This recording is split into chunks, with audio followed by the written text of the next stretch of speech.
I want to introduce now our final panel, Government's Leadership Challenge, coordinated by our content partners at the Senior Executives Association.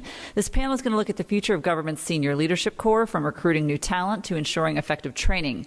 You're going to hear from Carl Schneider, Deputy Chief Management Officer at the United States Army, Wynn Coggins, Deputy Chief Administrative Officer at U.S. Patent and Trademark Office, and Bill Valdez, President of the Senior Executives Association. Guiding our discussion today is our own Charlie Clark, Senior Correspondent at Government Executive. And there we go. Yeah, thanks.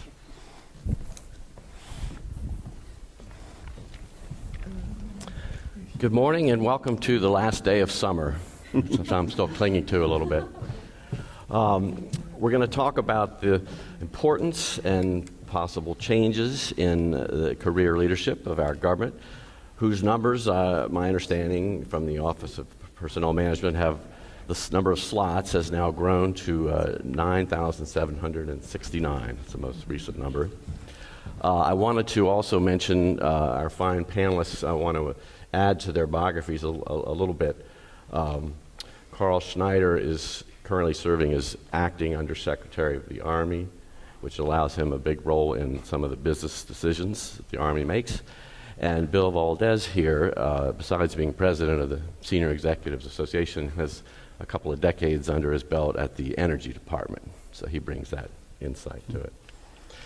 So the SES is been lukewarmly reviewed in some of the federal employee viewpoint surveys. Most of the scores went up, but there's some feeling that the degree of engagement and performance and accountability could still use some improvement. So that's what I'd like to focus the discussion on in general.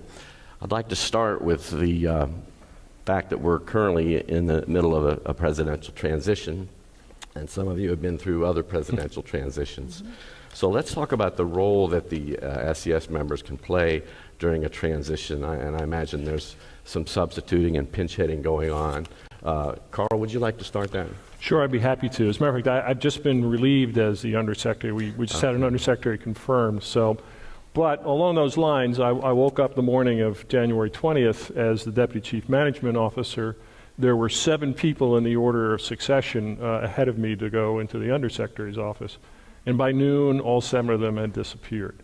So it was a transition for sure.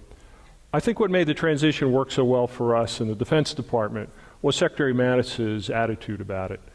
His position was, even as acting, or in my case, performing the duties of, we were in charge until relieved. And his expectation of all of us was to take charge. And I think that really was a great affirming action by him, and he specifically said that to us. So we were able to go back to our offices and say, okay, we're going to do this until the next guy shows up. Now, in return, his expectation of us was to keep him informed. And I think this flow of information is very important, particularly in a transition, because he needs to know what's happening. He and his team need to know what's happening. So on a regular basis, we would be talking either to Secretary Mattis, to his Chief of Staff, and particularly to his public affairs and legislative affairs people, just to make sure that they knew what issues were coming up, what questions were being asked, what things were happening. Because the Army's a big place. We have 1 million soldiers. We have 240,000 civilians. There are people all over the world, and there are things happening every day. So that was sort of the other side of the deal. He supported us.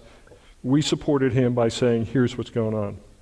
The final piece that was important was keeping our prep books current. So, we've had several false starts on a Secretary of the Army nomination. So we had the books all ready to go. First person fell out, second person fell out. But by keeping the books current, when the Undersecretary came on board just recently, he had the latest. He knew exactly what was going on. And he, of course, fleeted up to be the acting secretary. So he came in very prepared to start working the first day. We kept him informed. We kept the information flow to him and his team at a point where he could walk in the door. I could say, boss, here's the stuff going on. Let me know what I can do to help. So those 3 things, Secretary Mattis, information flow, and keeping your prep books current. Thanks, Carl. How many SES members in the Army Civilian Corps? Right now, I think we have about 247 on board. 27. Wynn, at the U.S. Patent and Trademark Office, tell me how transitions tend to work there. Well, so very similar to what Carl just said. It's really the key is good communication. So, our folks, we've got some that are substituting, and they're still in acting jobs right now, and they're doing a great job. The key is they came from internal to the organization, so they knew the organization, they knew how it worked, they knew the players, they knew the challenges, they knew the issues. So they're elevated now in these jobs, and what makes them successful and what keeps us all successful is that good communication, that good support. You know your teams, you know your gaps, you know your weaknesses, and you know how to fill in and you know how to pinch hit. So that's been really very successful for us. We have a nominee now, but we still have folks that are in acting roles and will be there for a little bit of time. And they're doing a great job. And I think to Carl's earlier point about the transition itself and preparing, we had a great transition team. We had worked on our transition plans months in advance. So we put those plans in place with great personnel and great staff and good support, and we executed against it. So it's been really very smooth. Very good. And supervising patent examiners is a technical job, right? It's Very not much something so. that people off the street can do, am I right? Very much so, right. We'll get into this a little bit later on in this morning's program, but we home grow a lot of our SES pipeline. If you're a good patent examiner, if you're a good trademark examining attorney, that becomes sort of our pipeline for leadership, and we'll talk a little bit more about that later. But Very yes, exactly. So, Bill, I'd love to hear from your point of view, both from Energy Department and from the association's point of view. Well, I think what Carl and Wynn have talked about is relevant. The key is communication, but I would add to that a trust relationship. Absolutely. And as everybody probably has heard, when you have a presidential transition, it's almost like a hostile takeover, right? In corporate America, and you have a whole new crew of people coming in. There's some natural distrust in the new leadership. Is the career staff going to, implement our orders, or are they going to try and do the slow walk, or are they going to, defend programs that are no longer relevant? So that tension, needs to be removed fairly quickly if the agencies are going to be successful implementing the administration's new agenda. And that's all built on trust. And I think what we're going to see in the coming months is which agencies have done it well and which agencies have not done it well. And the thing we're going to see it through is the agency reform plans. Because for the administration, the Trump administration, to implement the agency reform plans in any meaningful way, they're going to have to trust the career senior leadership in their departments to help them. It can't work any other way. And so when you have the agency reform plans announced, I think we'll be able to discern which of those agencies had that trust relationship built and which did not. And that goes hand in hand with the communication, right? Absolutely. If you're not communicating with your career leadership, you're not trusting them, you're not going to be effective reforming your agency. Very well put. The Office of Management Budget had, back in March, had requested that all the agencies assemble a reorganization plan, and preliminary drafts were delivered in June, and OMB reacted to them, and the final drafts are due at the end of this month, which is to say next week. And Actually, they were due yesterday. Okay. They will be incorporated in the fiscal 2019 budget. So, and a lot of them are still kept close to the vest. Haven't been able to get too many details on them, just a few. So, okay, well, the SES, of course, was created in the 1978 Civil Service Reform under the Carter administration, and one of the goals was to create a mobile force of specialized managers who could translate those specialties into other environments. And I'd love for all three of you to talk about how you feel that is working out. And I'd also love to know whether when people do move to different agencies, whether the skill sets they have are matched according to their own preferences and their own personalities, or is it more sort of objective qualifications? Is there any negotiating that goes on with that? So maybe I'll start with Wynn, please. Sure, Charlie. Yeah. So, I do think that skill sets and interests are pretty well matched. The one thing I would like to see, especially getting into the SES ranks, is potentially separating out your technical expertise from your management expertise and really promoting that as separate career tracks into the SES. I think that's something we can do a little bit better on. I have seen folks that are elevated and promoted, excuse me, to SES for their technical abilities because they're way good at what they do technically, but then they're forced into this management role, and unfortunately, it's the only way they could get into the SES was through this management track. And unfortunately, it can be a forced fit sometimes for some. They just don't have those emotional intelligence skills, those soft skills as finely tuned as they could. So I think maybe to kind of step back and separate and think about maybe promotional tracks that are both technically related and management related would be something that we could and should focus on. But I do think that most agencies do a really good job of matching skill sets. At the Patent Office, I mentioned a minute ago that, we're very technical. And if you're a great patent examiner, if you're a great trademark examining attorney, that becomes the pipeline for our senior executive service. What that does is it puts people in leadership roles that know the work because they grew up that way. They intimately know the issues, they know the challenges, they know the technology. But they don't have the perspective from working in another agency or another organization. So I think that for us is something that we are often looking at trying to fill that gap. And we try to do it through external details and job shadowing, but we could probably do a little bit better in trying to bring that perspective from the outside inside. Carl, in the military, I imagine people are more used to just taking the assignments as given. Tell us. No, it's very interesting how we do it. First of all, in the Defense Department, we're tiered. We have 3 tiers of SES, and your pay is based on which tier you're in. And it's tier 1, tier 2, tier 3, roughly equivalent to 1-star, 2-star, 3-star general officers. So it works for us, number one, because protocol is important in the Defense Department. But it also works in terms of developing people. The people who are in tier 3 positions have a great deal more responsibility than people in tier 1. Tier 1 is sort of the testing ground to see how successful you're going to be as an SES, hopefully marching towards a tier 3 assignment. And what we do every year in each of the military departments is we have a talent management board. And we sit down and talk about all of the senior executives in the Army and ask ourselves, is it time for this person for increased responsibility? Is it time for career broadening? Does the person need to build tenure because he or she is relatively new in the position? Or is it contribute in place? Either the individual has said that he or she is going to leave, going to retire in a few years, or has a particular technical skill that really can't be replaced by anybody else. So we judge everybody every year.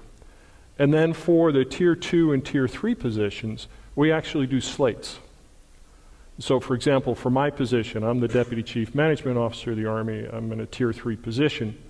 There is a list that if I get hit by a bus leaving here today, the head of our SES office can go to the secretary and say, boss, we've got these 5 people who could take cross place, don't worry. So we do have that kind of deliberate process to look at people, to see whether or not they're ready to move, to see what sort of jobs they should move to. We also look at them to see whether there's any educational needs. Should they get some more training?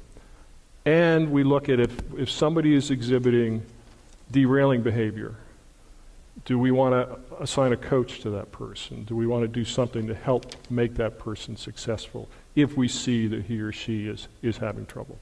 So it works well for us. Before we get to Bill, the Partnership for Public Service, which has a lot of civil service reform projects in the works, cited a study by Vanderbilt University showing that only about half of the current GS 14 and 15s across the government expressed an interest in joining the senior executive service. So obviously there's different kinds of personalities with people have different goals. So maybe you could address that. And Bill, if you could talk about the mobility issue. Yeah. Well, I think we ought to, parse the mobility question in a slightly different way. And by the way that Carl and the Army handle SES talent management I think is a best practice in the federal government, and would love to see that modeled elsewhere. But getting to the issue of mobility, I think there are separate issues for big agencies like DHS, DOD, the Department of Energy where I was at, and smaller agencies like USPTO, where there are fewer SES and fewer opportunities for mobility within the agency. So in my case, I managed 6 different offices within the department during my career, and 2 of those were directed reassignments. One was where I had a conversation with the Secretary of Energy, and he said, you know, we're moving you to this position. And I said, do I have a choice? And he said, no. So I moved. And I had no technical expertise in that particular office, but I was, you know, put in there because of my leadership skills. And, Very good. and I think that's, you know, that's true to the original intent of the Civil Service Reform Act, that there's mobility and a willingness to take over, you know, be a leader within an organization, regardless of your technical expertise, if you're in a big agency. Right. I think the smaller agencies have a different problem, you know, and Wynn articulated that. So, you know, in answer to the partnerships survey of, you know, only about half of GS 1415s wish to go into SES. Well, that's about, let's see, about 85,000 GS 15s and 200,000, 250,000 GS 14s in the federal government. I'm not so worried. I think we're going to be just fine recruiting the next generation of leaders out of the federal government. Yeah, heavy has to rest the head that wears the crown, they say. So.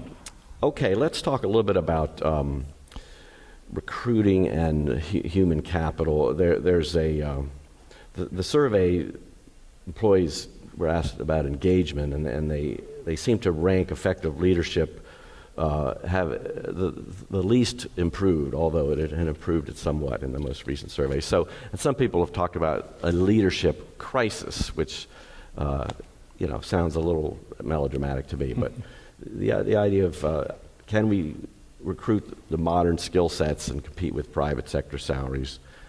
Is there a human capital crisis? Carl, do you want to start with that?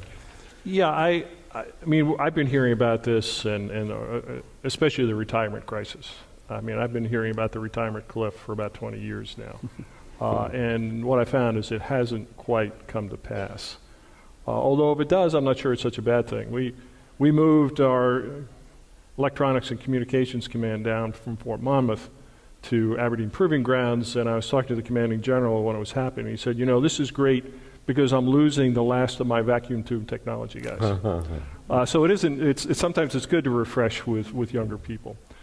I think the idea of how do we recruit people, how do we get people with skills, how do we compete with the private sector is, you know, if you listen to Daniel Pink, he talks about what millennials want is they want autonomy, they want mastery, and they want purpose. Well, I think working for the federal government, you can have those 3 things. And so as long as the pay is okay, I think if we can offer that autonomy, that mastery, that purpose, because we find, especially as we look at people for cyber, is we're able to say, hey, you can do some really cool stuff with us. We've got some really amazing things going on. What we need is a plan of how to go out and do it. We need the authorities to be able to hire people on the spot. We need to be able to compete in terms of how we recruit and retain. But also we ought to be open to the fact that maybe we want some people to come and go. I think the idea of coming to work for the federal government for a 30-year career is a model that really doesn't apply anymore. We're amazed. We did a study with RAND. We lose a lot of our employees at the 5th year, and we lose a lot at the 10th year. And so we're doing some more analysis. Why are they leaving? Are they the right people leaving? Is it a good thing or a bad thing? So I don't think it's necessarily bad that people come and go. I think we just need to have a plan to make that work. It's very hopeful. Wynn? So I completely agree with what Carl said. I do want to pick up on a point that you made a minute ago, Charlie, about the survey data. So I think that that's interesting. I think you first have to really understand what the survey data is telling you. You know, a lot of times when employees, first-line employees, are asked about their senior leadership, there's a lot of layers in between. So those answers may be more neutral than they are positive because they simply just don't have that vision and that visibility into their leaders, the decisions that they're making, why they're making those decisions, you know, what's in front of them on a daily basis. They just don't have that visibility. Now, that in and of itself is a problem. And I think as agencies, we need to do a better job in creating that visibility. But I think before we jump to there's an engagement problem, I think we first have to really dig into that survey data and understand what it's telling us and why it's telling us what it is.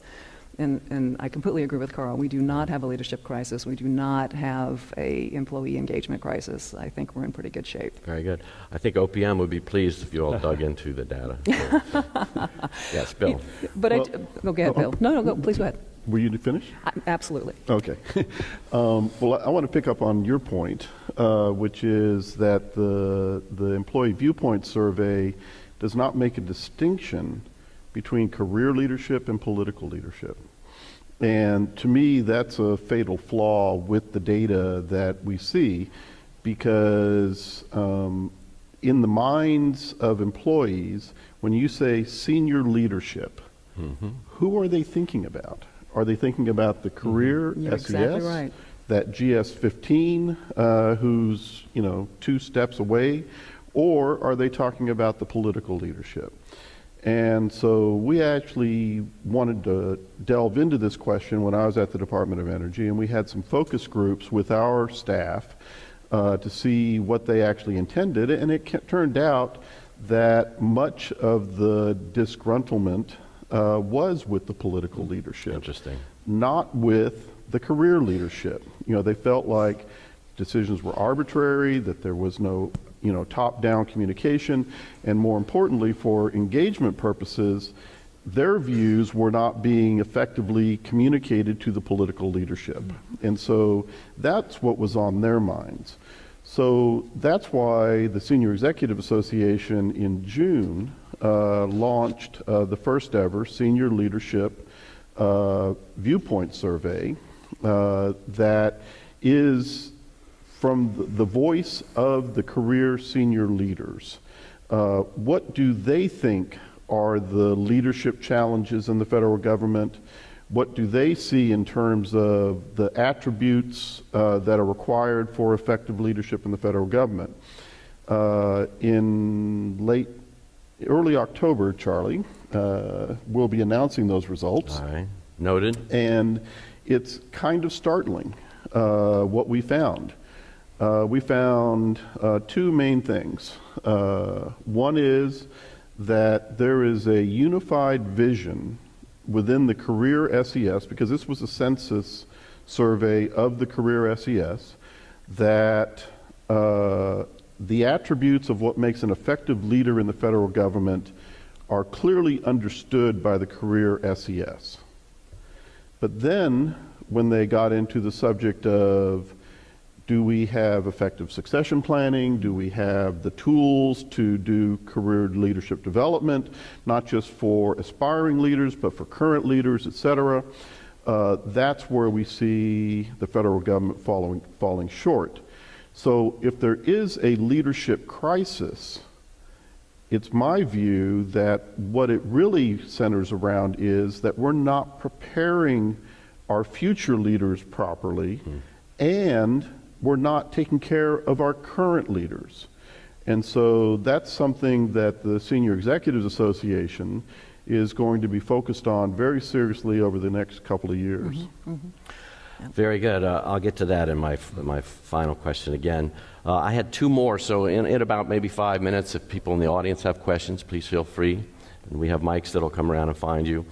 The new law affecting the Veterans Affairs Department has kicked in, making it easier to rid the government of poor performers and to maybe shorten the administrative review times in disciplinary cases. So I'm wondering how, in general, have people in your agencies reacted to this change? Carl? Well, I think, first of all, I understand Congress's frustration. They see problems and they don't see people being held accountable. So I certainly think that there's reason for their frustration. The question is how well are we enforcing the system we already have? Both Wynn and Bill have heard me talk about this before. We're members of a profession.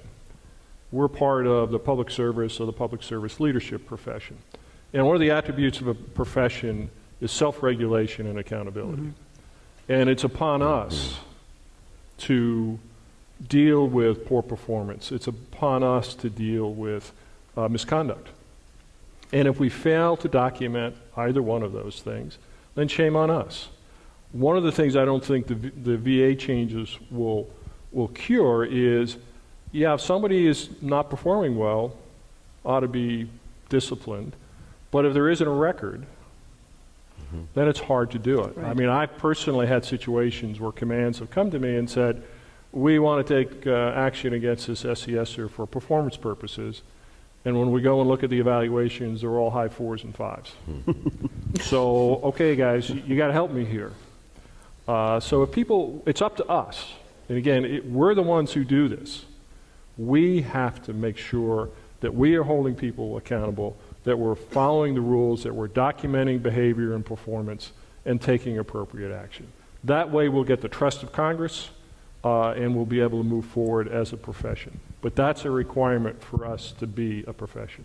Very good. Wynn? I couldn't agree more. Absolutely. And in fact, when you hear about this topic being talked about in circles, a lot of the times the question comes up: is it fair?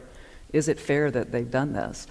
And I think the real question is, does it make sense to do this? And what is our common sense telling us? Because I think we all know, we would all agree that, problem employees are a problem, and they're a problem for everyone.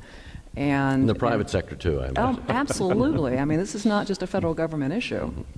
And I think that we've got to take a step back, and if we can create some efficiencies, if we can streamline some processes, if we can do things that make sense for the right reasons to streamline a removal process, and I'm not just saying for the SES, but for any situation where you have a problem employee, I think that would make sense and is the right thing to do.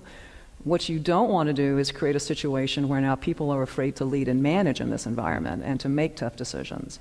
So that should not be something that forces folks to go down the path of not documenting, of not having those tough conversations, of not taking problems seriously and dealing with those problems. You've got to be able to do that. Absolutely.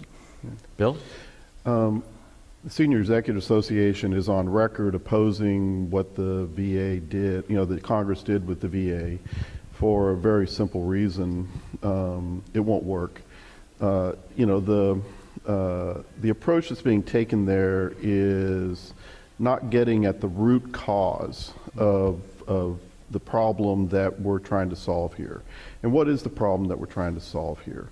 We're trying to create a 21st century workforce that is incentivized to perform at a high level. And within that structure, you want to have the ability to weed out the poor performers and reward the excellent performers. The current performance accountability system in the federal government does neither. And so what is really needed is a fundamental rethinking of the performance accountability system in the federal government. One that incentivizes appropriate risk-taking, because currently it does not incentivize appropriate risk-taking. And second, incentivizes high performance. And the current system incentivizes tenure, and it incentivizes average performance. Very interesting. And so I think there's a way to do it. We are engaged with conversations with the Trump administration about this subject.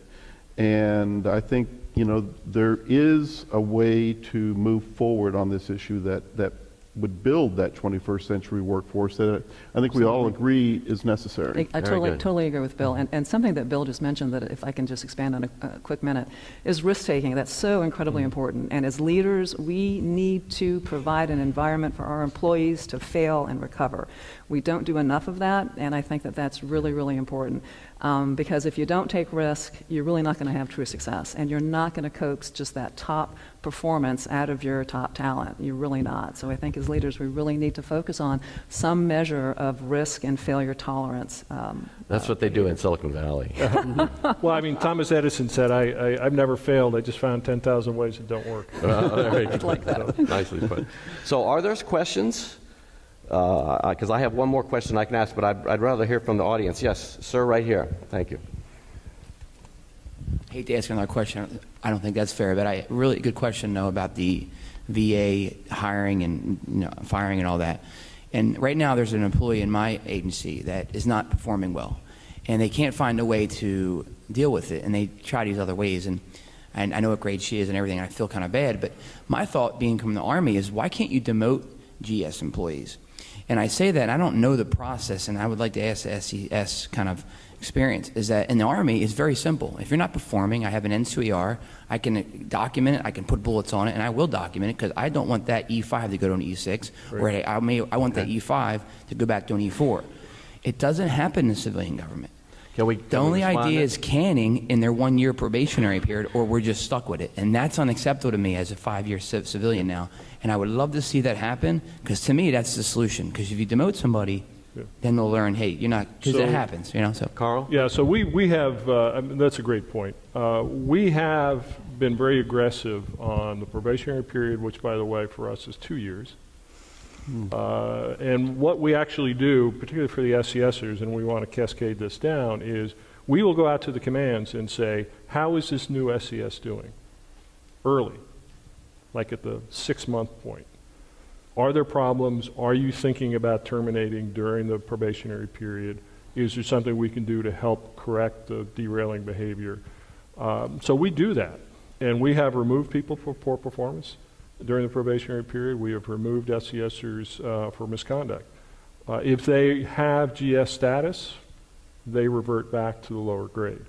So we do have some of that happening, and we're going to keep pushing this, because it is part of this idea, just like in terms of the profession of arms, is we have an obligation to regulate ourselves, to hold ourselves accountable, and to take action against those who are not living up to our standards. But we're the ones. It's like Pogo, right? We've met the enemy, and it's us.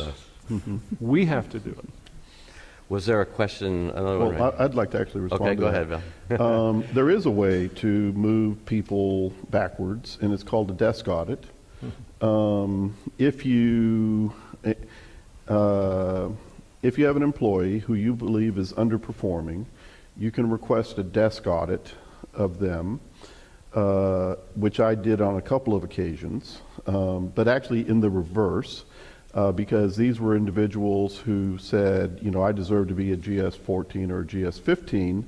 And so we did the desk audit, and it turned out that they were not performing at their current level. And I said to the Surprise. Surprise, yeah.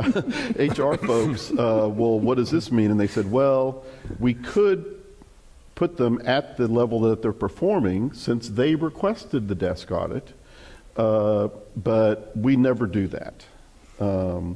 So there is a mechanism, but it's never used. Very interesting, Bill.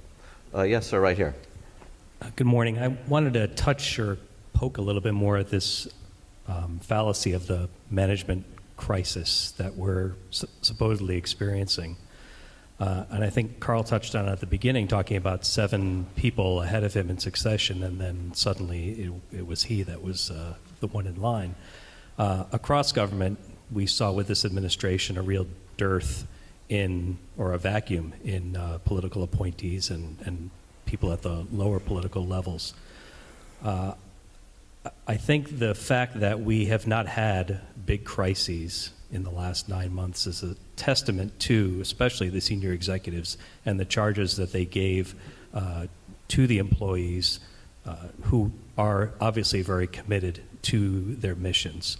I think, for example, there was a lot of press given to the recent hurricanes Harvey and Irma, and whether FEMA and NOAA were going to actually be able to be prepared for this, because they did not have confirmed administrators for either of those positions. And we saw that the federal employees who were there were very well dedicated to that. So I think that just goes to show that certainly in my agency, we had our SES telling us, focus on the mission, have your people focus on the mission, and don't worry about the political storm that's churning overhead. Exactly. Very good. Yeah. No, Very good comment. what we had, my counterparts who were general officers have commented several times, is they thought everything was seamless. They felt we hadn't missed a step. So they were very comfortable, and we were all very comfortable working together. And it, as you say, we didn't miss a step, we didn't miss a beat. We were able to respond. Yeah, absolutely. Did I see another hand out there? Hi, good morning. I just wanted to follow up with one of the things I was waiting to hear. It came at the very end, risk management, and I want to hear a little bit more from Bill about what the association's doing regarding trying to push looking at performance and risk management. Yeah, well, we're doing two things. One, as I mentioned, we're working with the administration to see what can be done administratively. And then we've had conversations up on the Hill to see where the gaps are that could be filled legislatively.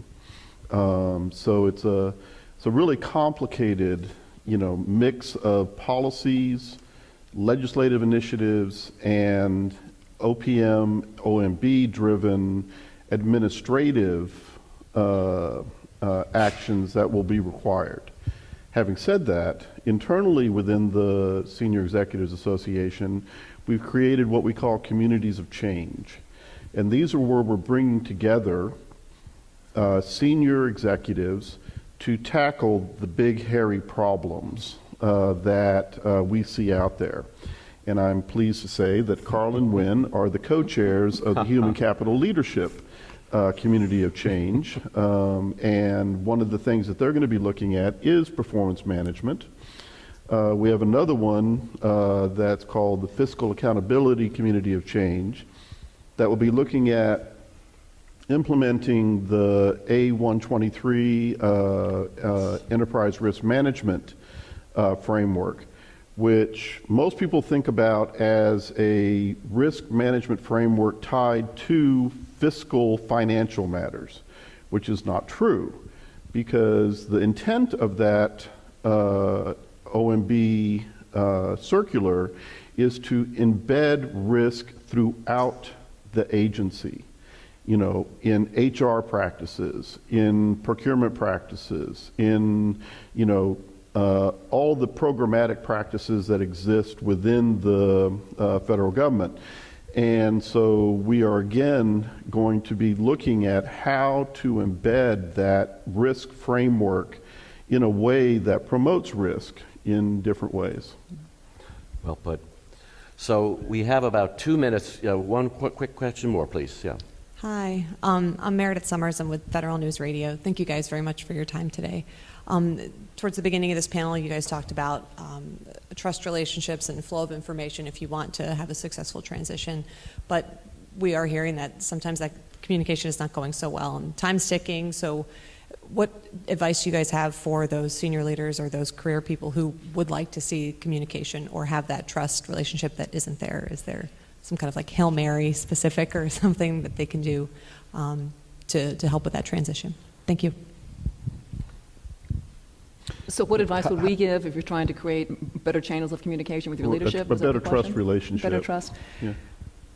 That's tough. If you don't feel like the trust is there, and I think part of it is on the employee to kind of seek that out and to try to build that trusting relationship. If you feel like you're missing something, I would go in and have those conversations. I think it depends on where you're positioned, though, in the agency. If you're trying to get to your most senior leadership, that can be difficult if you're a first-line employee. But I just think that good communication up the chain, and if you feel like you're not getting that, you've got to have your voice heard. Yeah, I was counseling a senior executive yesterday. went through a series of briefings earlier this week, and I had heard that the briefings had not gone well, that he was being very defensive, that he wasn't listening, that he wasn't really getting what the senior leaders were trying to tell him. So I had a conversation with him, and first of all, he didn't really pick that up, so it was a little bit of an awakening for him when I said, yeah, things didn't go quite as well as you think they did. But we talked about how to rebuild that trust. And it was really about how you present things. Is to a certain extent, every new administration, regardless of party, thinks that we're going to be stumbling blocks. We're going to block things. We're going to say, we tried it, it doesn't work. So I tell SESers in the Army is, let's start out that conversation positively. Here's what we can do. Here are the impediments that you can help us with. If it's an Army policy, if it's a DoD policy, can we change that policy so we can achieve the goals that you want to achieve? So it's having a positive conversation, looking at it as an opportunity to create that trust, Right. to show them that we are professionals and we are there to serve the country. If you have that kind of conversation, it'll work much better. Okay. That's really, you can't over-communicate. You can't, right? you'll mostly be successful. Carl makes a great point. You don't want to walk into that conversation saying, I don't trust you. That's not going to work for you. Instead, try to get to a place where you both understand that you need to open those lines of communication. Something's happened clearly that somebody feels like they don't have that trust, they don't have that communication, but don't walk in there making them defensive from the get-go. You got to have an open door. You've got to open that communication. You've got to build that relationship. So let's just take 30 more seconds and have a lightning round. If you could, your wish list for reforms, whether it's more training, more networking, or better balance between career appointee and political appointees, what would you do? What would be on your wish list, Carl? Number one, make it easier to hire SESs. Yes. Absolutely. Liz? Pay reform. Pay reform? Hiring recruitment reform. Yep. Okay, Carl, Wynn, and Bill, I thank you very much for a very informative panel. Thank Thank you. you. Thank you. Thanks for inviting us. Thank you.